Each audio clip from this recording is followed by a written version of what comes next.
Bab 732, Harapan Terakhir Keluarga Yuliandi. Randy kabur dan kembali ke kediaman keluarga Gabino. Dia langsung dipanggil oleh tetua agungnya.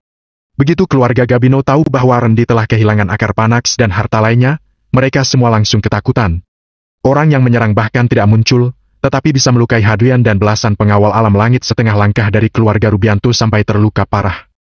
Sungguh kekuatan yang sangat menakutkan. Masuda Yuliandi saja tidak bisa melakukannya saat ada di masa kejayaannya. Jangan-jangan keluarga Yuliandi telah menemukan seseorang untuk membantu mereka? Seorang penatua bertanya dengan suara yang dalam. Tetua Agung Farhan tampak murung. Dia melihat Randy yang masih gemetar dan bertanya. Apa kamu melihat wajah orang itu? Hari sudah larut. Saya hanya bisa samar-samar melihat bahwa dia adalah seorang pria, usianya sekitar 30 hingga 40 tahun. 30 hingga 40 tahun?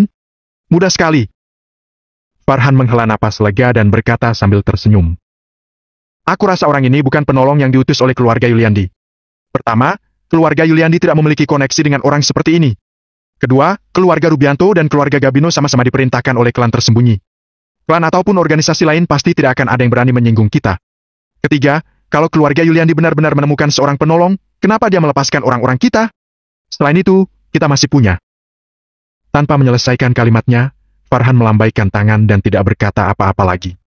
Dia tidak mau mengambil risiko, mungkin saja ada orang luar yang bisa mendengarkan percakapan mereka. Selain itu, kondisi mereka saat ini sangat genting. Kalau sampai klan Wanara tahu tentang kolusi rahasia mereka dengan klan Keraton Estrel, keluarga Gabino pasti akan sangat menderita. Mendengar analisis Farhan, tetua lainnya pun mengangguk setuju. Ada juga orang-orang dari tempat lain yang datang untuk berpartisipasi dalam pelelangan dan pameran dagang kali ini. Mungkin salah satu dari mereka adalah orang hebat yang tertarik dengan barang-barang yang kita dapatkan. Jadi, tidak ada hubungannya dengan keluarga Yuliandi. Kata-kata tetua agung masuk akal juga. Sekarang saya jadi lebih lega. Lalu, barang-barang yang hilang. Anggap saja nasib kita buruk. Farhan menggelengkan kepalanya dan berkata, orang sehebat itu jelas bukan orang yang bisa diprovokasi oleh keluarga Gabino maupun keluarga Rubianto. Meskipun mereka tidak rela, situasi di alam Gei sangat tidak stabil. Jadi, tidak bisa terlalu mempermasalahkan hal-hal sepele seperti ini.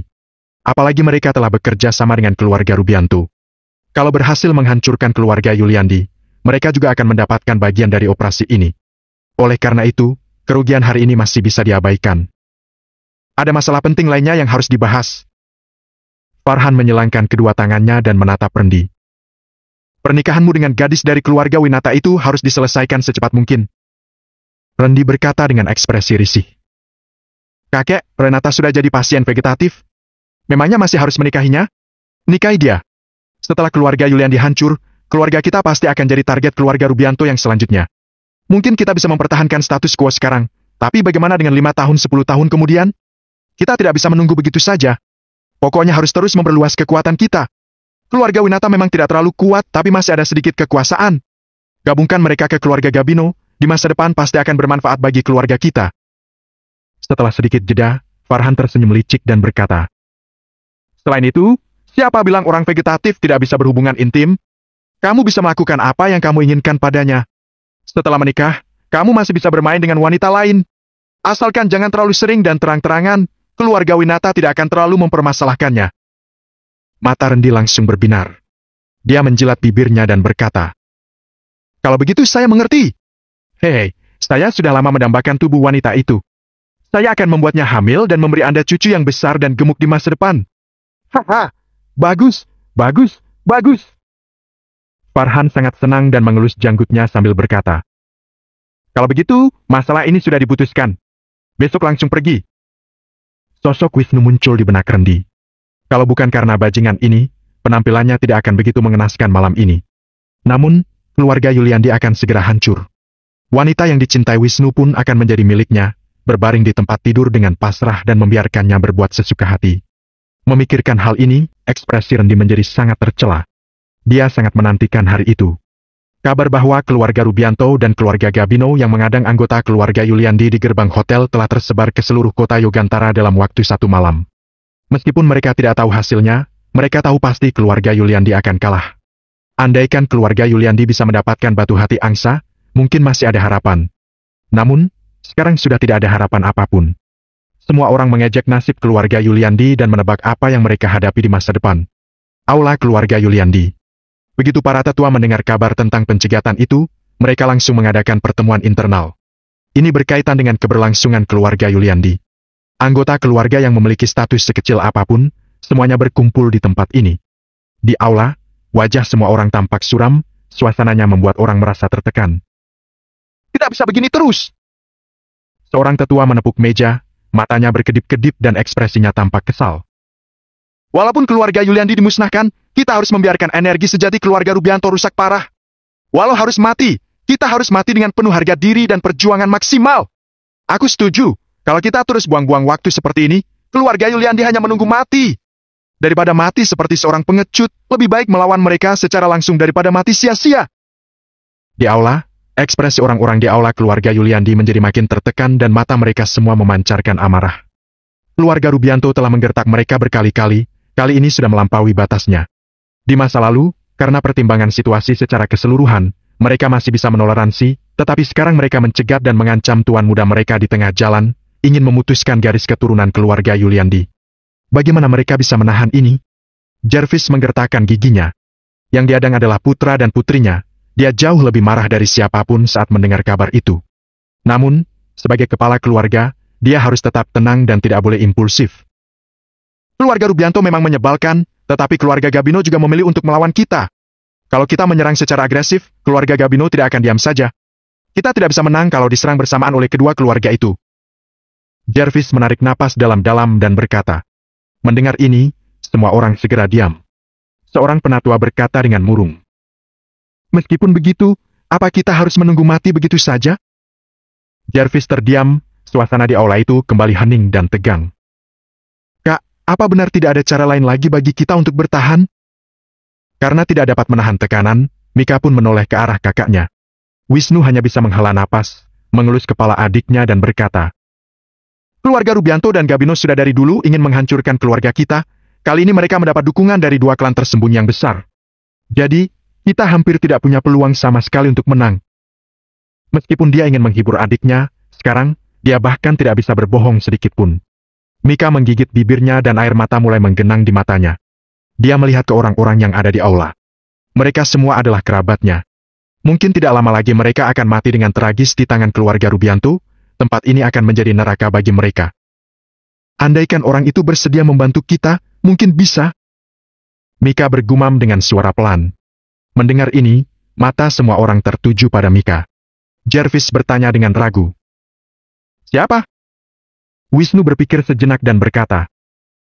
Ayah, tadi kami meninggalkan hotel dan dicegat oleh Yuda dan Rendi di tengah jalan. Saat situasi memburuk, ada seorang pria yang muncul. Dia tampaknya tidak melakukan apa-apa, tapi dia berhasil memukuli Hadwian dan belasan orang di tingkat alam langit setengah langkah hingga terluka parah hanya dengan satu serangan. Karena itulah kita bisa selamat. Bisa melukai Hadwian dengan serius dalam satu gerakan, kekuatannya pasti sudah mencapai alam langit tingkat 3, atau bahkan lebih tinggi lagi. Siapa dia? Seperti apa orangnya? Jervis bertanya dengan penuh semangat. Wisnu hanya tersenyum pahit dan menjawab. Saat itu malam sudah larut dan orang itu punya aura yang kuat. Jadi, sulit sekali untuk melihat wajahnya dengan jelas. Setelah sedikit jeda, Wisnu menatap Sadam yang sedang memulihkan diri di sebelahnya dan berkata, Kakek Sadam, apa ada hal lain yang Anda tahu? Sadam menggelengkan kepalanya dan berkata, kekuatan orang itu jauh di atasku. Kecuali dia mengizinkan, aku tidak mungkin bisa melihat wajahnya dengan jelas. Tapi, ucapan Tuan Muda memang benar. Kekuatan orang itu sangat besar. Aku rasa dia tidak hanya kuat. Ada hal khusus yang terkandung dalam auranya, yaitu alam yang lebih menakutkan. Bahkan beberapa tingkat lebih kuat dari Tetua Agung. Aku rasa dengan kekuatannya, walaupun harus bertarung melawan alam langit tingkat 5, dia pasti bisa melakukannya dengan mudah. Mendengar kata-kata itu, semua orang tersentak. Sadam memiliki pengalaman dan wawasan yang luas, kalau dia berkata demikian, maka tidak perlu diragukan lagi kebenarannya. Bab 733, terlalu berani. Kekuatan Xavier berada di alam langit tingkat 5 akhir, kan? Kalau orang ini membantu dan dapat menahan Xavier, dengan fondasi keluarga Yuliandi, kita masih bisa melawan keluarga Rubianto. Benar, bahkan bisa saja kita tidak perlu bertempur dengan mereka, asal keluarga Rubianto tahu bahwa ada orang kuat yang membantu kita, mereka pasti tidak akan berani gegabah. Hanya saja, Sadam menghela napas. Orang itu sepertinya tidak mau membantu keluarga Yuliandi dan pergi tanpa memberitahu namanya. Semua orang terdiam. Aduh, ya sudahlah. Jervis akhirnya menghela napas dan menggelengkan kepalanya. Makin kuat orangnya, makin tidak biasa identitasnya. Kalau membantu keluarga Yuliandi, orang itu akan menyinggung keluarga Rubianto, keluarga Gabino, bahkan keluarga Budiono dan klan Wanara. Siapapun pasti tidak sebodoh itu untuk datang dan melibatkan diri ke dalam urusan keluarga mereka. Apalagi keluarga Yuliandi hampir melarat. Tidak ada alasan baginya untuk datang dan membantu keluarga Yuliandi. Baru saja tumbuh sedikit harapan di hati mereka semua, tetapi lagi-lagi menjadi putus asa. Seluruh anggota keluarga Yuliandi tampak sangat sedih. Begini saja. Jervis tampaknya telah membuat keputusan yang sulit. Dia menarik napas dalam-dalam dan mengamati kerumunan sambil berkata, "Ayah dan aku akan bersiap untuk kemungkinan yang terburuk. Besok malam, keluarga Yuliandi akan melancarkan serangan terhadap keluarga Rubianto dengan seluruh kekuatan kita. Pada saat itu, anak-anak muda keluarga Yuliandi harus memanfaatkan situasi ini untuk meninggalkan kota Yugantara ke segala arah." Keluarga Yuliandi sudah bertekad, mereka sudah melakukan persiapan. Di saat seperti ini, lebih baik mereka berpencar supaya bisa bertahan. Akhirnya, keluarga Yuliandi harus menempuh langkah ini. Wisnu merasa sangat sedih dan menutup matanya karena sakit hati. Tiba-tiba, Jervis berdiri dari duduknya. Ekspresi dia dan beberapa tetua keluarga Yuliandi berubah drastis, aura mereka tiba-tiba melonjak. "Ada musuh yang kuat." Begitu Jervis selesai berbicara, beberapa bayangan hitam terbang seperti aliran cahaya. Begitu bayangan tersebut tiba di aula, kecepatan mereka langsung menurun dan mendarat di meja dengan mulus. "Keluarga Yuliandi yang baik, kalian memang pantas disebut keturunan Jenderal Yuliandi. Barang-barang ini akan menjadi milikmu." Ucapan bayangan tersebut disusul dengan suara tawa yang hangat. Ekspresi Wisnu dan Sadam tiba-tiba berubah menjadi senang. Mika juga mendongak ke atas. Suara ini, suara pria yang menolong mereka. Namun, orang itu sepertinya tidak berniat untuk muncul, auranya langsung menghilang tanpa jejak. "Ini..." Jervis dan yang lainnya kebingungan. "Tunggu, apa maksudnya ketika dia bilang bahwa barang-barang ini menjadi milik keluarga Yuliandi?"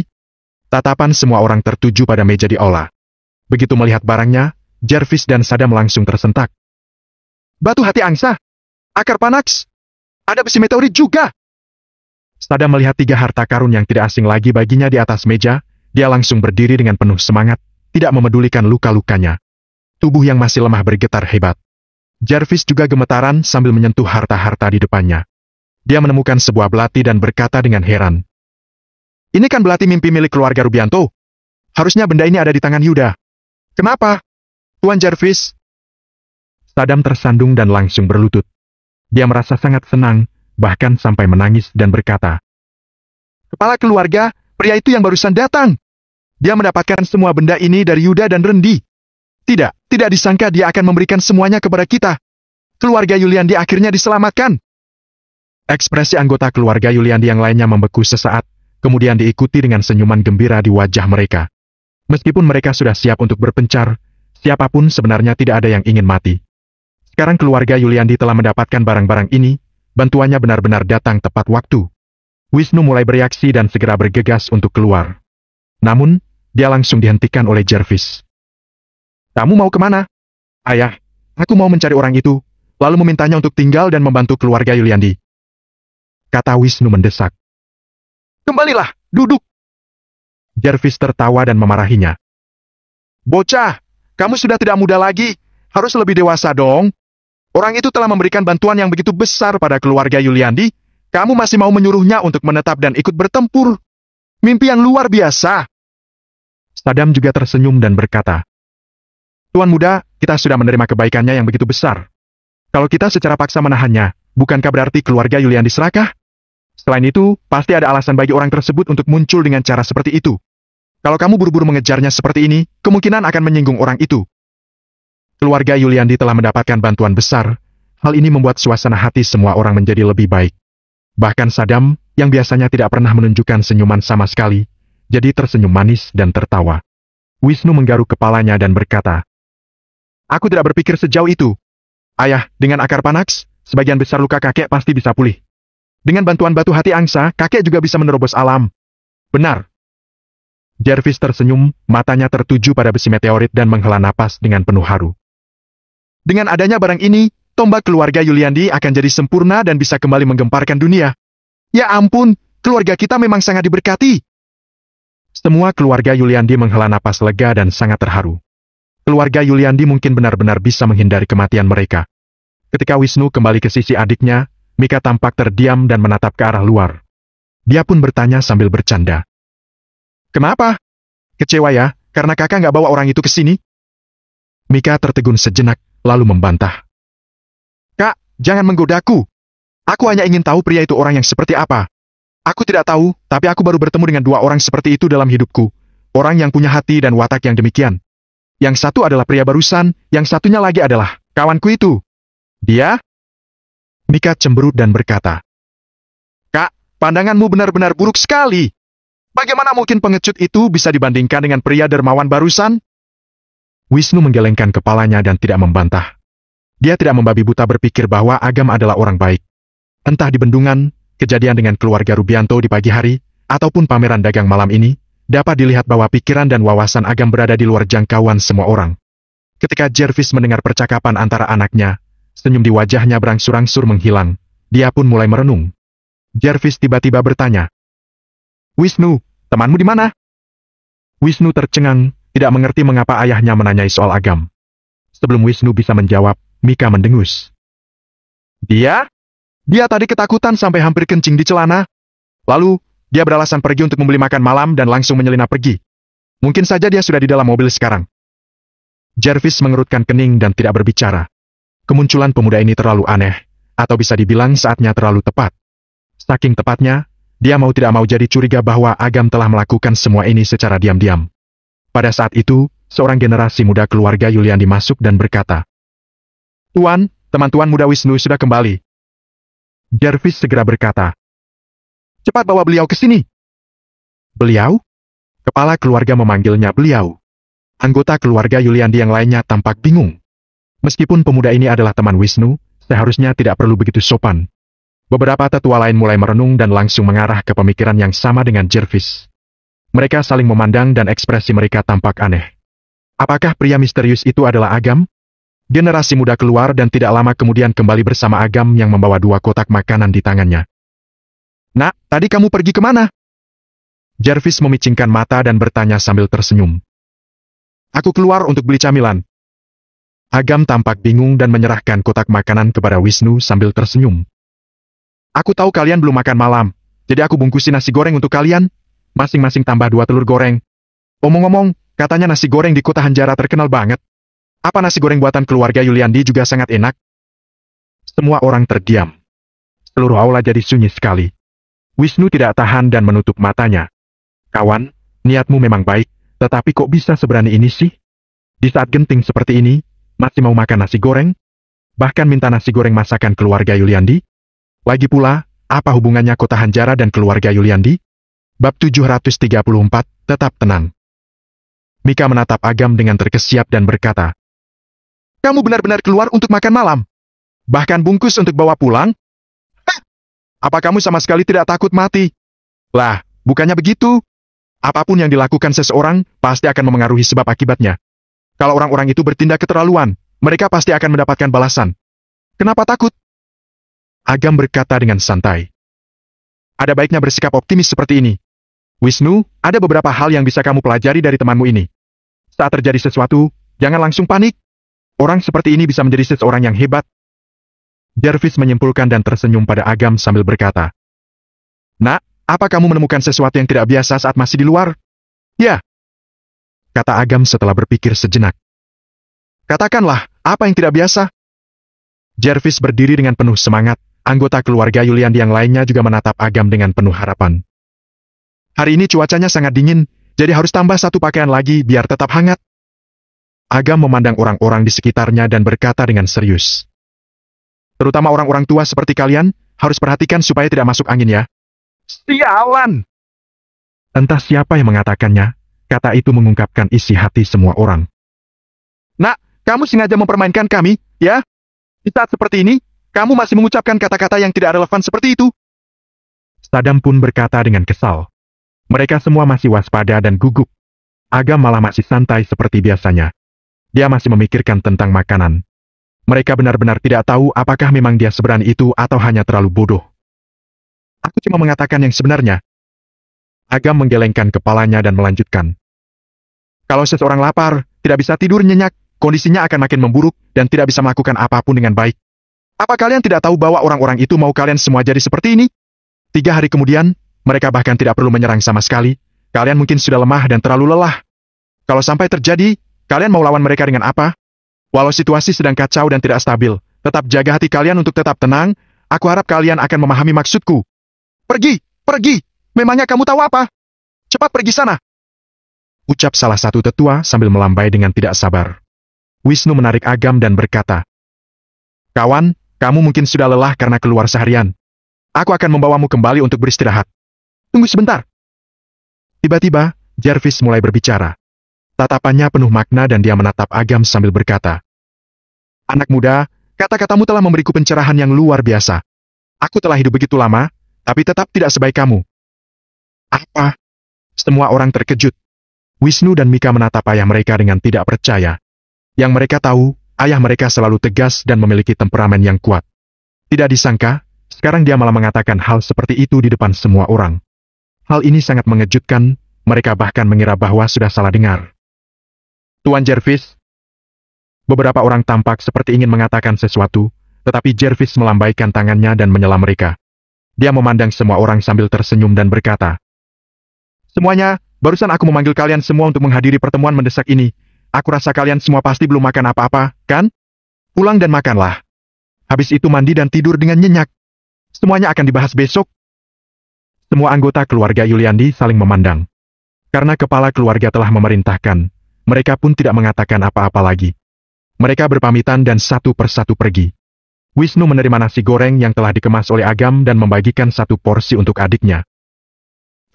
Orang itu cuma jago omong doang." Mika bergumam sambil membuka kotak makanan yang dikasih. Dengan statusnya, dia benar-benar tidak terbiasa dengan makanan warung pinggir jalan seperti ini. Namun, dia tidak bisa menahan rasa laparnya. Setelah makan 1 suap, matanya langsung berbinar. Dia menatap Wisnu yang di sampingnya dan berkata, "Kak, apa keluarga Yuliandi benar-benar tahu cara memasak nasi goreng?" Mendengar itu, Wisnu tersandung dan hampir jatuh. Dia mengetuk pelan kepala Mika dengan sendoknya dan berkata dengan kesal, "Makan saja." Setelah mengatakan itu, dia juga makan beberapa suap untuk mengisi perutnya. Kemudian, dia kembali ke aula dan melihat ayahnya duduk di meja, mendiskusikan sesuatu dengan Sadam dan tetua lainnya. "Wisnu, kamu datang tepat waktu." Jervis tersenyum padanya. "Apa temanmu sudah kembali?" "Sudah."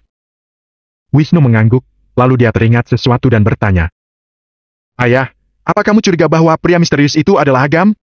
Kamu bisa mengamati semua ini, tampaknya kamu makin dewasa." Jervis tersenyum lega, lalu menggelengkan kepalanya dan berkata, "Tapi, pria itu bukan temanmu, aku sangat yakin akan hal itu. Tentu saja, kita tidak bisa menyangkal bahwa dia adalah orang yang luar biasa. Baik dari segi pemikiran dan watak, ada banyak hal dalam dirinya yang dapat kamu pelajari. Kata-kata yang kuucapkan tadi juga memang dari lubuk hatiku." Wisnu mengangguk setuju. Sejak awal, dia tahu bahwa Agam berbeda dari orang biasa. Andaikan Agam memang hanya orang biasa, tetap saja merupakan berkah baginya untuk bisa belajar dan menjadi teman dengan orang seperti itu. "Oh ya, aku mau memberitahumu 1 hal." Tiba-tiba senyum Jervis menghilangkan dan dia berkata dengan serius, "Informan sudah datang untuk melapor. Katanya, besok keluarga Gabino akan mengutus seseorang untuk pergi ke kediaman keluarga Winata dan membahas tanggal pernikahan." "Apa?" Ekspresi Wisnu berubah drastis dan dia berkata dengan marah, "Renata sudah jadi seperti itu. Mereka masih mau menikah? Dasar bajingan! Niat keluarga Gabino sangat jelas. Mereka tidak mau menyaksikan keluarga Rubianto mendominasi sendiri, jadi mereka mengambil kesempatan untuk merayu keluarga Winata untuk memperluas kekuatan mereka sendiri." Melihat wajah suram Wisnu, Jervis berkata, "Wisnu, aku tahu tentang hubungan antara kamu dan Renata, tapi, untuk masalah ini, aku tidak dapat membantumu, Tuan Jervis." Pada saat itu, seorang penatua berpikir sejenak dan berkata, "Sebenarnya, Ratul, sebagai kepala keluarga Winata, sangat menyayangi Nona Renata. Terutama sejak Nona Renata 3 tahun lalu, hal ini membuat Ratul dan istrinya merasa sangat bersalah. Kalau kita bisa membantu mereka atau bahkan membangunkan Nona Renata, mungkin masih ada kesempatan untuk membalikan semua ini." Benar, Ratul dan istrinya sudah mencari perawatan medis selama bertahun-tahun. Bisa dilihat bahwa mereka masih berharap bahwa Nona Renata akan bangun. Gimana kalau kita manfaatkan kesempatan ini? Kalau benar-benar bisa membangunkan Nona Renata, tentu saja bagus, bukan? Kita juga bisa mendapatkan bantuan dari keluarga Winata. Menurutku, tidak ada salahnya kalau mau dicoba. Bahkan beberapa tabib kuno di alam nirwana pun tidak bisa menolongnya. Sepertinya tidak akan semudah itu kalau mau membangunkan Renata. Jervis menghela napas, melihat penampilan putranya yang tampak sengsara, dia menasihati. Wisnu, besok kamu bawa ramuan penguat kultivasi ke kediaman keluarga Winata. Kalau kamu bisa membangunkan gadis itu, tentu saja luar biasa. Kalau tidak, jangan terlalu menyalahkan diri sendiri, mengerti? Seluruh tubuh Wisnu bergetar, matanya langsung memerah. Ayah, ramuan penguat kultivasi kan untuk perawatan kakek. Kalau aku, hei, kan sudah ada akar panax, cedera kakekmu bisa distabilkan dengan itu. Lagi pula ramuan penguat kultivasi tidak akan banyak membantu kakekmu. Lebih baik berikan saja kepada gadis itu. Ayah. Wisnu menggertakkan giginya. Dia tahu betul apa yang telah dilakukan Jervis untuk dirinya, dia merasa sangat terharu. Dia membungkuk dan memberikan hormat kepada ayahnya. Lalu, dia hendak berbalik dan pergi, tetapi dihentikan oleh Jervis. Omong-omong, besok bawalah temanmu itu. Aku takut kamu akan terlalu emosional dan mengacaukan segalanya. Kalau ada dia bersamamu, aku akan merasa lebih lega. Baik. Wisnu tidak merasa keberatan. Dia juga tahu bahwa perasaannya terhadap Renata terlalu dalam dan sangat mudah dikendalikan oleh emosinya. Kalau ada Agam yang mengendalikannya, pasti akan jauh lebih baik. Setelah Wisnu pergi, Jervis berkata kepada Sadam dan tetua lainnya. Akar panax dan batu hati angsa telah diserahkan kepada ayahku. Yang perlu kita lakukan selanjutnya adalah menggunakan besi meteorit. Benda ini sangat penting. Berhasil atau tidaknya pembuatan tombak keluarga Yuliandi tergantung pada usaha kita semua. Bab 735, Keturunan Leluhur Naga. Agam kembali ke kamarnya dan menerima pesan dari Ristu. Bos, aku dapat kabar bahwa keluarga Gabino akan pergi ke kediaman keluarga Winata besok untuk membahas pernikahan. Selain itu, ada seseorang yang juga ikut dengan mereka. Seharusnya orang dari klan Keraton Estrel. Siapa namanya? Agam segera bertanya. Yandi Landra. Salah satu dari 3 pria yang lolos dari persidangan adalah Yandi Landra. Apa dia sendirian? Ya. Baiklah, aku mengerti. Setelah menutup telepon, Agam berpikir keras. Ini bukan kabar baik. Fikri dan yang lainnya telah berpencar, kalau Agam menghakimi salah satu dari mereka, pasti akan menyebabkan 2 orang lainnya jadi lebih waspada. Tampaknya masalah ini harus direncanakan baik-baik. Setelah mandi, Agam duduk bersila dan melepaskan kekuatan spiritualnya untuk menghalangi ruangan tersebut dari dunia luar. Sesaat kemudian, setetes cairan emas yang dibungkus oleh kekuatan pahala perlahan keluar dari dadanya, memancarkan kekuatan yang sangat besar. Sumsum leluhur naga. Agam agak mengerutkan keningnya. Adegan yang dia lihat di pameran dagang sebelumnya adalah saat-saat meninggalnya leluhur naga. Meskipun dia tidak melihat siapa yang menyerang, pasti ada hubungannya dengan klan tersembunyi. Untuk bisa membunuh leluhur naga, kekuatannya pasti sangat mengerikan. Alami. Agam menarik napas dalam-dalam dan mengingat pertemuan sebelumnya dengan klan Kota Sarwa. Meskipun tampaknya kekuatan mereka sangat lemah sekarang, setelah berpapasan Jeremy Budiono, Dirgata Raka, Travis Kusuma dan lainnya, dia menyadari adanya kesenjangan di antara keduanya. Masih alam. Kekuatan yang mulia Kahanyadi dari klan Kota Sarwa di alam B tidak terlalu kuat, tetapi alam yang terkandung dalam auranya lebih tinggi dari Jeremy Budiono dan yang lainnya. Alam G yang terlemah pun memiliki orang dengan kekuatan seperti itu. Kalau masuk alam lain, mungkin akan jauh lebih sulit. Agam tampak tenang. Dia tahu bahwa masih banyak hal yang harus dia lakukan. Sambil menenangkan pikirannya, Agam menatap cairan emas yang mengambang di depan. Melalui pencarian di penyimpanan semesta, dapat dipastikan dari aura yang dipancarkan bahwa ini bukan hanya tulang belakang leluhur naga, tetapi juga esensi dari sumsum tersebut. Dari segi level, masih tidak sebagus fragmen jejak Patuna dan Tungku Raja Dewa Tembaga karena hanya bisa digunakan oleh 1 orang. Namun, dari segi khasiat dan nilainya, esensi sumsum ini jauh lebih baik daripada Tungku Raja Dewa Tembaga. Namun, tetap tidak bisa dibandingkan dengan fragmen jejak Patuna. Bagaimanapun juga, kekuatan fragmen jejak Patuna bukan hanya dari 1 potong saja, tetapi juga karena karakteristiknya. Dengan mengumpulkan 99 fragmen jejak Patuna, dia dapat mengendalikan dunia dan menjadi penguasa 9 alam. Godaan ini jauh lebih besar dari harta apapun. Namun, menghadapi benda seperti itu, Agam sama sekali tidak merasa bahagia. Meninggalnya leluhur naga adalah hal yang sangat tragis dan menyedihkan bagi Indonesia. Leluhur naga adalah salah satu fondasi Indonesia. Keberadaannya bisa membuat Indonesia berdiri kokoh selama ribuan tahun. Namun, kejatuhannya menyebabkan invasi negara-negara asing di Indonesia selama beberapa dekade berikutnya, hingga hampir saja mengalami bencana kehancuran. Leluhur naga telah menjaga rakyat selama puluhan juta tahun, tetapi dia akhirnya mati di tangan rakyatnya sendiri. Sungguh menyedihkan sekali. Agam menarik kekuatan pahala yang membungkus cairan emas itu dan mengulurkan tangan untuk menyentuhnya. Tiba-tiba, dia memasuki alam bawah sadarnya. Di sebuah ruang yang gelap, leluhur naga yang berukuran kecil dengan tenang mengambang di udara.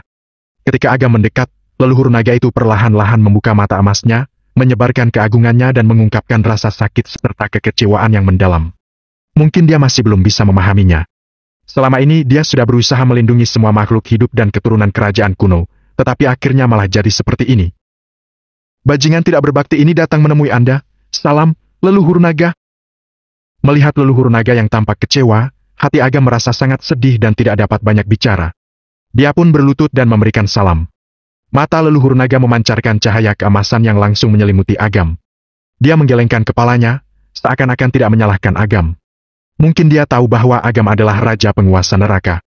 Jangan-jangan dia juga mengerti apa yang dilakukan Agam sekarang. Leluhur naga mendongak dan meraung, cahaya keemasan yang dipancarkannya menutupi seluruh ruang alam bawah sadar. Agam pun kembali ke dunia nyata.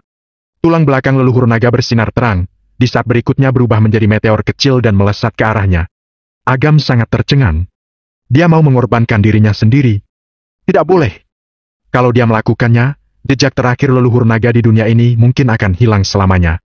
Namun, Agam diselimuti oleh aura khusus dan tidak bisa menolak sama sekali. Shoot! Tulang belakang leluhur naga bergabung ke dalam tubuh Agam. Tubuh Agam menjadi transparan, darahnya langsung berubah menjadi keemasan. Pada saat yang sama, cahaya keemasan tampak melekat pada permukaan tulang belakang Agam. Cahaya tersebut terus-menerus berkembang, disertai dengan rasa sakit yang tak tertahankan. Agam mengepalkan tinjunya dan seluruh tubuhnya dipenuhi keringat dingin. Rasa sakit karena perubahan tulang dan darah tidak akan bisa ditahan oleh orang biasa. Agam menggertakkan giginya dan berusaha bertahan. Adegan leluhur naga yang terbunuh terus melintas di benaknya. Kemarahan. Kesedihan. Orang-orang itu tidak boleh diampuni. Akhirnya, Agam tiba-tiba membuka matanya dan melepaskan cahaya keemasan yang pekat. Cahaya keemasan itu membubung tinggi dan menyatu ke langit. Dalam sekejap, terdengar raungan naga yang mengejutkan dan mengguncang kota Yogantara. Semua orang di kota, termasuk keluarga Rubianto, keluarga Gabino, dan keluarga Yuliandi, mereka terkesiap dan kagum begitu mendengar suara itu. Rasa kagum ini bukan berasal dari kekuatan, tetapi karena tekanan mendalam dari garis keturunan. Perang! Di kediaman keluarga Rubianto, cangkir yang di tangan Xavier langsung meledakkan. Dia langsung melihat langit dan wajahnya penuh dengan ketakutan. Di kediaman keluarga Gabino, Farhan sedang berlatih kultivasi. Tiba-tiba, dia mendengar suara raungan naga yang membuatnya sangat takut sampai berguling turun dari tempat tidurnya dan berlutut di lantai. Tubuhnya gemetaran dan dia tidak berani mendongak ke atas sama sekali. Sementara itu, di kediaman keluarga Yuliandi, Jervis dan lainnya langsung melihat keluar jendela. Kekaguman dalam batin membuat mereka sulit mengendalikan diri. Ketika mereka saling memandang, Jervis menelan ludah dan bertanya, "Apa itu barusan? Aku tidak tahu. Tapi ini terlalu menakutkan. Darah di dalam tubuhku rasanya seperti membeku. Seakan-akan leluhurku telah muncul dan berdiri di depanku. Aku juga. Ya ampun, apa itu sebenarnya?" Di luar sebuah asrama, Yuda dan beberapa orang baru saja tiba di dekat asrama tersebut. Tiba-tiba mereka mendengar raungan naga. Mereka semua tampak ketakutan sampai ambruk di lantai. Wajah Yuda tampak pucat dan ngeri, seluruh tubuhnya gemetaran. Begitu mengetahui kediaman Citra, dia langsung membawa orang untuk mendatanginya malam itu juga. Namun, raungan naga ini membuatnya ketakutan. Cepat kembali! Yuda sudah melupakan niat jahatnya, mereka semua langsung kabur, seolah-olah takut akan dihancurkan oleh sebuah kekuatan besar di saat berikutnya. Mereka berguling dan merangkak pergi dari tempat itu. Citra yang mengenakan piyama sedang berbaring di tempat tidurnya. Begitu mendengar suara raungan naga, dia langsung meletakkan buku di tangannya dan tampak heran. Entah kenapa, sosok seseorang langsung muncul di benaknya. Hal itu membuatnya sulit untuk tenang. Apakah itu dia? Tidak, dia tidak mungkin berada di tempat ini. Perasaan Citra campur aduk, dia tidak bisa berhenti memikirkannya. Tiba-tiba, dia merasa mual dan berlari ke kamar mandi untuk muntah. Sesaat kemudian, tubuhnya merasa lebih baik. Citra mengeluarkan beberapa pil asam folat dari ransel dan meminumnya. Dia mengelus bagian bawah perutnya, lalu berjalan ke balkon. Hembusan angin malam yang dingin menerpanya. Dia pun memeluk tubuhnya sendiri dan melihat langit malam di kejauhan.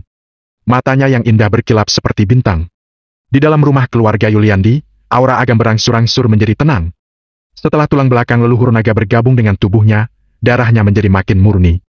Selain itu, tulang belakang Agam juga menjadi sangat kuat. Meskipun tidak sekuat dan semengerikan leluhur naga, tetap saja sudah jauh lebih baik dari sebelumnya. Meskipun kekuatan Agam tidak meningkat sama sekali, alamnya jadi naik ke tingkatan selanjutnya. Karena leluhur naga yang memilih untuk berkorban, perpaduannya dengan kekuatan Raja Penguasa Neraka di tubuh Agam sangat sempurna. Tidak ada sedikit pun penolakan di antara keduanya, bahkan ada resonansi yang belum pernah terjadi sama sekali. Saat ini, Agam memiliki tubuh Raja Penguasa Neraka, ditambah lagi dengan keturunan leluhur naga. Walaupun harus menghadapi ahli dari alam kemuliaan setengah langkah, atau seorang alam kemuliaan sekalipun, dia masih bisa menghadapinya. Pupil Agam mencerminkan sosok Raja Penguasa Neraka, kemudian leluhur naga emas raksasa melingkar di sekitar Raja Penguasa Neraka. Seolah-olah seperti dewa penguasa dunia, memancarkan momentum yang tak tertandingi. Setelah beberapa saat, Agam menarik napas dalam-dalam, pupil matanya pun kembali menjadi hitam. Dia merasakan aliran darah leluhur naga yang mengalir deras di tubuhnya. Dia pun bergumam pada dirinya sendiri. Saya tidak akan mempermalukan garis keturunan Anda. Saya bersumpah demi Raja Penguasa Neraka. Bab 736, pergi ke kediaman keluarga Winata. Hari itu langitnya biru dan tak berawan. Wisnu bangun pagi-pagi sekali untuk sarapan bersama keluarganya. Kak, apa kamu dengar suara itu semalam? Entah kenapa, meskipun momentumnya sangat kuat, aku tidak takut sama sekali. Sebaliknya, aku malah merasa agak nyaman dan tenang, seperti bertemu dengan seseorang yang dekat denganku.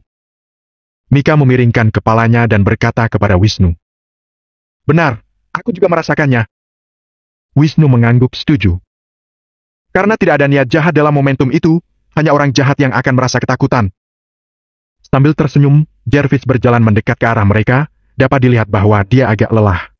Tadi malam, dia tidak hanya sibuk membangun senjata keluarga Yuliandi, tetapi juga dikejutkan oleh raungan naga itu. Setelah semuanya berlalu, dia mengobrol dengan Sadam dan para tetua lainnya semalaman dan akhirnya menyadari sesuatu. Keluarga Yuliandi telah setia pada jalur kebaikan selama beberapa generasi. Mereka tidak takut dengan momentum semalam karena beresonansi dengan darah dan tubuh mereka, sehingga membuat mereka merasa tenang dan nyaman. Tentu saja, mereka juga merasa kagum. Makin kuat seseorang, maka akan makin bisa merasakannya. Kalau bukan karena dukungan kekuatan spiritual, Jervis pasti agak sedikit bergoyah saat dia berjalan sekarang. Benarkah? Bajingan dari keluarga Rubianto dan keluarga Gabino pasti ketakutan sampai tidak bisa tidur. Mika tersenyum dan menggelengkan kepalanya. Jervis tersenyum. Dari sudut matanya, dia melihat Agam yang berjalan mendekat. Wisnu menyapa. Kawan, cepat ke sini. Sarapan masih hangat loh. Bangunnya telat banget. Semalam kamu pasti ketakutan, kan? Mika tersenyum dengan ceria. Ketakutan apa? Agam tampak bingung dan langsung duduk. Apa kamu tidak mendengarnya kemarin? Ayahku bilang orang dengan niat buruk pasti akan merasa takut. Memangnya kamu tidak takut? Mata Mika melebar, seolah ingin menangkap perubahan emosi di wajah Agam. Memangnya kapan aku punya niat buruk? Agam dengan santai mengambil roti dan memakannya. Dia pun mulai berpikir.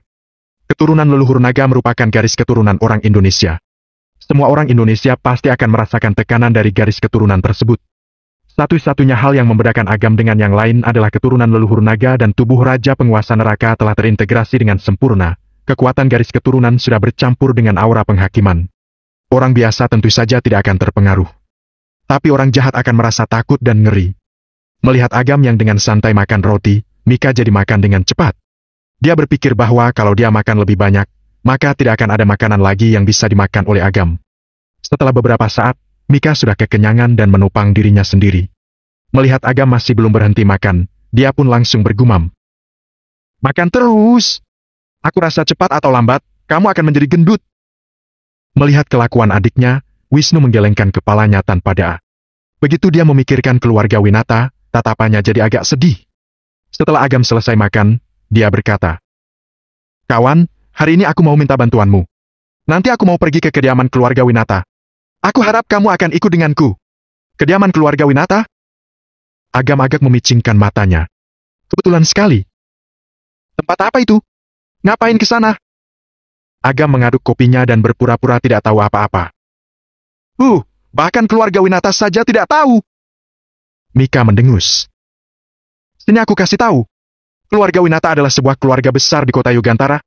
Mereka sedikit lebih lemah dari keluarga Yuliandi, tapi kekuatannya masih sangat hebat. Kakak iparku adalah nona dari keluarga mereka. Dik, jangan sembarangan omong. Wisnu menegur pelan, Mika menjulurkan lidahnya dan menyadari bahwa dia telah mengatakan sesuatu yang tidak seharusnya dia katakan. Wisnu menghela napas diam-diam dan berkata kepada Agam. Kawan, kamu tidak tahu apa-apa.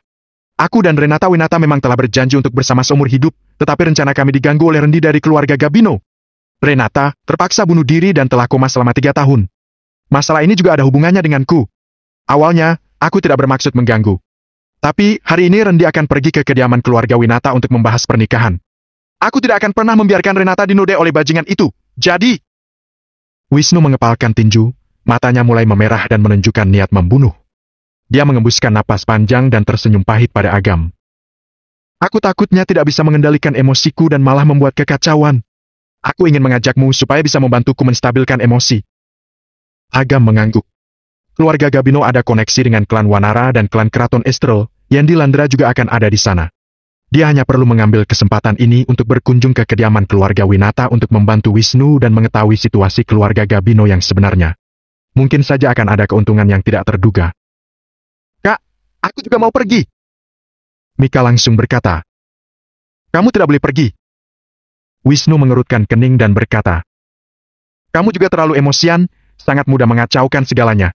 Kalau, dia bisa ikut, kenapa aku tidak boleh? Saat Mika berbicara, dia mengusap matanya dan menangis. Kak, kamu jahat sekali. Dia cuma orang luar. Kamu malah memperlakukannya dengan sangat baik. Padahal aku adikmu, tapi malah diabaikan. Lagi pula aku sudah lama tidak melihat kakak ipar. Aku merindukannya. Oke. Wisnu langsung panik dan buru-buru berkata. Oke, kamu ikut ke sana juga deh. Hei, benarkah? Janji ya? Gak boleh ingkar. Ekspresi Mika langsung berubah jadi ceria dan tersenyum bahagia. Wisnu hanya bisa diam saja. Mereka berdua sudah tumbuh dan tinggal bersama sejak kecil. Mika sangat memahami sikap dan temperamennya, jadi dia tidak bisa berbuat apa-apa. Setelah sarapan, ketiganya mempersiapkan diri dan berjalan ke pintu keluar. Baru saja keluar dari gerbang, seorang pria tua berambut putih berjalan ke arah mereka. Kakek Yofi, kenapa Anda di sini? Wisnu terkejut dan bertanya dengan gembira. Apa Anda ke sini untuk mengobati kakek? Orang tua berambut putih di depannya bernama Yofi Fusena. Dia memiliki hubungan yang sangat baik dengan keluarga Yuliandi dan merupakan teman lama Masuda. Nak, kamu terlalu menyanjungku. Yang dapat menyembuhkan kakekmu hanya seorang alam nirwana. Aku hanya alam nirwana setengah langkah. Aku tidak bisa berbuat apa-apa terhadap luka kakekmu. Yofi menggelengkan kepalanya tanpa daya. Kalau begitu Anda ke sini. Hei, ayahmu menghubungiku semalam dan memintaku untuk pergi bersamamu ke kediaman keluarga Winata. Siapa tahu aku bisa menyembuhkan gadis itu. Wisnu terkejut dan matanya tiba-tiba memerah. Ayahnya tidak memberitahunya masalah ini, tetapi sudah diam-diam mengatur semua ini tanpa sepengetahuannya. Hubungan ayah dan anak seperti ini membuatnya agak emosional. Dia berbalik dan membungkuk dalam-dalam ke arah kediaman keluarga Yuliandi. Nak, kamu akan menjadi pilar keluarga Yuliandi di masa depan. Kamu harus belajar menjadi kuat setiap saat. Kali ini kita akan pergi ke kediaman keluarga Winata, aku hanya bisa semampuku. Kamu harus mempersiapkan mental bahwa kemungkinan bahwa gadis itu mungkin tidak akan bangun. Yofi berkata dengan serius. Kakek Yofi, saya mengerti. Saya sangat berterima kasih karena Anda sudah mau ikut membantu. Wisnu menghela napas. Sekarang kondisi keluarga Yuliandi sangat terpuruk, orang-orang selalu menghina dan mengejek mereka. Sebelum keluarga Rubianto dan keluarga Gabino menyerang, masih ada beberapa orang yang memberikan muka dan menghormati keluarga mereka. Sekarang, orang-orang itu menghindar dan ingin menghentikan segala hubungan dengan keluarga Yuliandi. Namun, Yofi masih mau maju dan membantu mereka, tentu saja Wisnu merasa sangat bersyukur atas kehadirannya. Loh, pemuda ini kelihatannya tidak asing. Yofi melihat Agam dengan heran dan menatapnya dari atas ke bawah. Kakek Yofi, dia temanku. Dia baru saja datang untuk tinggal di sini selama beberapa hari. Wisnu dengan antusias memperkenalkan dan berkata kepada Agam. Kawan, ini kakek Yofi. Beliau adalah tabib kuno alam nirwana setengah langkah. Senior. Kata Agam sambil tersenyum. Aku ingat. Ayahmu sempat cerita kepadaku bahwa dia pemuda yang baik. Sekarang hanya ada sedikit orang setia sepertimu. Yofi tersenyum dan menepuk lengan Agam. Saat tangannya menyentuh Agam, dia tiba-tiba merasakan aura yang sangat menakutkan memasuki seluruh tubuhnya. Bagaikan sebuah perahu di tengah ombak laut yang ganas, seolah-olah akan terbalik kapan saja. Bab 737, hajar saja. Kakek Yofi, ada apa denganmu? Saat ini, Wisnu bertanya dengan bingung. Yofi tiba-tiba sadar dan menatap pemuda di hadapannya dengan ngeri. Sambil menatap mata Agam dengan lekat, dia mengerti bahwa Agam tidak memiliki niat buruk terhadap keluarga Yuliandi. Kalau aura barusan adalah kekuatan Agam, maka dia tidak perlu bersembunyi dan bisa langsung menghancurkan keluarga Yuliandi.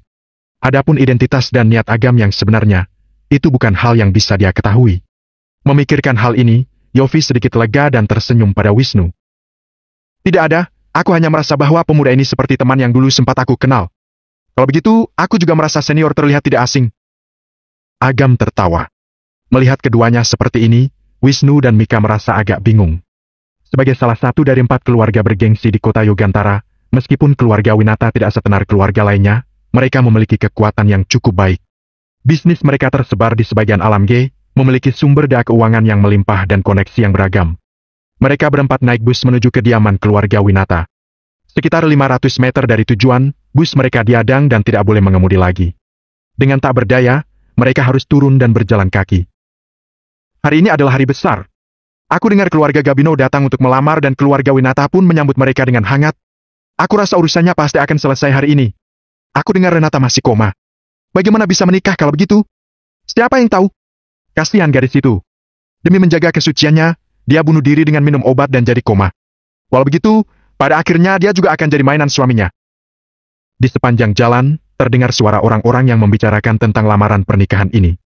Keluarga Gabino mendatangi keluarga Winata dengan heboh dan meriah untuk melamar, sudah menjadi perbincangan besar di kota Yogantara. Hampir seluruh kota Yogantara, bahkan pengusaha kaya dan pejabat daerah, berdatangan untuk memberi ucapan selamat kepada mereka. Keluarga Gabino sombong sekali, mereka terlalu gila-gilaan. Yofi melirik ke sekeliling, jalanan dihiasi lampu, jalan utama ditutupi lapisan karpet merah, dan ada mobil pengantin yang membentang hingga 100 meter, seakan-akan takut orang lain tidak tahu bahwa mereka ingin menikahi putri keluarga Winata. Jika pernikahan biasa sih, tidak apa-apa. Namun, semua orang di kota Yogantara tahu bahwa Renata dan Wisnu saling jatuh cinta dan memiliki hubungan yang sangat erat. Rendi Gabino lah yang telah mengganggu dan merusak hubungan mereka. Sekarang keluarga Gabino malah merayakannya dengan sangat meriah, seperti sudah kehilangan rasa malu mereka. Hal ini juga membuat keluarga Yuliandi kehilangan muka. Mereka ingin semua orang tahu bahwa keluarga Gabino dapat dengan mudah menginjak martabat keluarga Yuliandi dan mempermalukan mereka. Hei, kalian lihat! Seseorang menyadari keberadaan Wisnu dan berbisik. Bukankah ini tuan muda keluarga Yuliandi? Ngapain dia di sini? Merebut pengantin, keluarga Rubianto sudah cukup melawan keluarga Yuliandi. Beraninya mereka menyinggung keluarga Gabino. Benar-benar menyedihkan sekali, kamu bahkan tidak bisa melindungi wanitamu sendiri. Wajah Wisnu tampak kesal. Dia mengepalkan tinjunya dan berusaha menekan amarahnya. Mika tidak tahan lagi. Dia langsung berbalik dan menegur. Sudah cukup belum omongnya? Kakakku dan kakak iparku sudah membuat perjanjian secara pribadi. Apa salahnya kalau dia datang menemui kakak iparku? Kalian semua nggak ada kerjaan ya? Setelah ditegur Mika yang berapi-api, orang-orang itu segera terdiam. Namun, begitu mereka sudah jauh, mereka mulai bergosip lagi. Wisnu melihat bunga dan lampu minyak merah yang dipajang di sepanjang jalan, matanya memerah karena marah. Semua ini sangat menggelitik hatinya. Saat ini, sebuah tangan menepuk bahunya dan Wisnu pun menoleh ke belakang dengan tatapan kosong. Agam tersenyum samar. Jangan buru-buru. Masih ada kesempatan. Kalau kamu mengacaukannya, bagaimana dengan kekasihmu? Kekuatan spiritual yang samar mengalir ke tubuh Wisnu, merah di mata Wisnu berangsur-angsur menghilang, sekarang dia tampak tenang. Oke. Wisnu mengangguk dengan sungguh-sungguh dan mengembuskan napas. Dia melihat ke pintu aula kediaman keluarga Winata dan menggertakkan giginya. Sialan, aku bahkan tidak takut mati. Ngapain takut dengan hal seperti ini? Kawan, aku akan menahan emosiku sekarang. Tapi, kalau Rendi Gabino dan yang lainnya mengatakan sesuatu yang menyebalkan, aku akan menghajarnya. Hajar saja kalau mau. Ya, hajar dia sampai mati. Mika terkesiap, dia belum pernah mendengar kakaknya mengungkapkan kata-kata seperti itu. Dia pun menatap Agam dengan galak. Baru beberapa hari doang, kakaknya sudah disesatkan oleh orang ini. Pokoknya dia harus meminta kakaknya untuk menjauhi orang ini di masa depan. Di gerbang kediaman keluarga Winata, beberapa orang tampak sedang menyambut tamu. Selamat ya. Keluarga Winata mendapat menantu yang begitu kaya. Aku iri sekali. Perwakilan dari berbagai keluarga membawakan hadiah untuk memberi selamat kepada keluarga Winata di gerbang. Di antara anggota keluarga Winata yang menyambut, ada seorang lelaki tua yang tinggi dan kurus, tampaknya memiliki status yang terhormat. Siapapun yang datang untuk membawa hadiah pasti akan menyalami pria tersebut. Sama-sama. Silakan masuk ke dalam. Silakan nikmati anggur dan hidangan enak hari ini. Sebagai orang tertua di keluarga Winata, posisi Adelio sangat tinggi dan berpengaruh, bahkan melebihi kepala keluarga Winata yang bernama William. Dengan kekuatannya sendiri, dia membina begitu banyak koneksi. Terkadang, kalau Adelio tidak menyetujuinya, maka kepala keluarga Winata pun tidak bisa melakukan apa-apa. Setelah Adelio menyambut seorang perwakilan dari keluarga besar, dia mendongak dan melihat Wisnu serta yang lainnya berjalan ke arahnya. Dia langsung memicingkan matanya. Beberapa dekade yang lalu, Adelio telah gagal bersaing untuk mendapatkan posisi kepala keluarga, yang akhirnya dimenangkan oleh saudaranya, yaitu ayah William. Selama ini dia menyimpan dendam dan tidak rela karena posisinya telah direbut. Kemudian, saudaranya meninggal di usia muda dan posisinya dengan buru-buru diteruskan ke William. Selama bertahun-tahun, Adelio selalu ingin mengambil kembali posisi kepala keluarga, jadi dia dengan giat mengembangkan kekuatannya sendiri dan menekan William melalui berbagai cara. Waktu itu, Randy merusak hubungan Renata dan Wisnu, lalu bertunangan dengan Renata. Semua ini dibantu oleh Adelio. Selain bisa menyenangkan keluarga Gabino dan mendapatkan bantuan untuk bersaing dalam merebut posisi kepala keluarga, dia juga memutuskan keturunan William melalui pertunangan ini. William hanya memiliki seorang putri, Renata. Kalau dia dinikahkan, maka William akan kehilangan penerus. Pada akhirnya dia pasti akan mendapatkan giliran untuk posisi tersebut. Dia tidak menyangka bahwa Renata begitu keras kepala dan lebih rela bunuh diri daripada menikahi Randy Gabino. Namun, ini juga merupakan hal yang menguntungkan baginya.